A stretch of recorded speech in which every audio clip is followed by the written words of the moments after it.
So maybe a quick little brief sort of overview about how it was that you became so well known within the Italian community. Well, okay, so basically in 1997, 98, I had this idea of doing a show, a one-man show, where I'd combine all my English stand-up material and my Italian stand-up material that I'd been working on, and I put together a show at a place called Ramazzotti's in Bonnyrigg, or around about in Denza Park actually.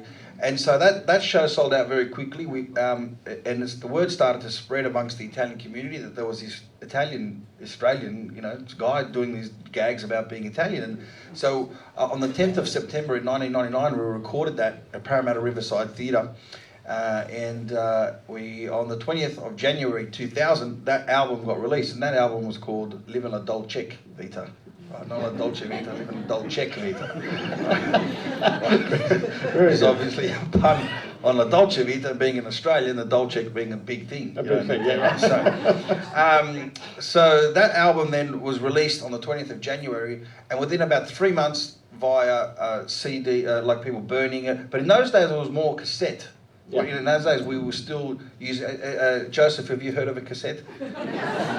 That's how we used to download. Do you remember when you used to download off the radio with a cassette and you had to hurry up and press pause before the DJ started talking?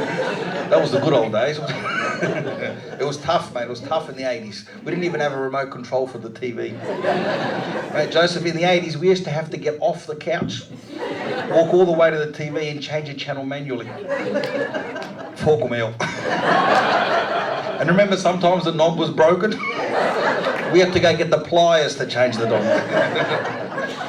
Right, and so that CD spread very quickly throughout Australia via cassette, right? And then within 3 or 4 months, we're getting calls from all over Australia for me to come and perform, and we'd put on shows, and I think the first show that we ever did in Melbourne, we did it at the Reggio Calabria Club, and we're in this dungeon kind of, at the club there, and when it first went on sale, the lady said, "Oh look, we've had people lining up for 2 hours, like lining up around this building to get tickets," and that's when I went, "Wow, that's bizarre. That's not a normal sort of a pattern of when you put a show on," and then it just sort of went from there, and I ended up touring around the country. And then at that time, if you may or may not remember, there was a file sharing program called Napster, and Nonno's car accident, which is one of the routines that I had, went on Napster and went viral around the world,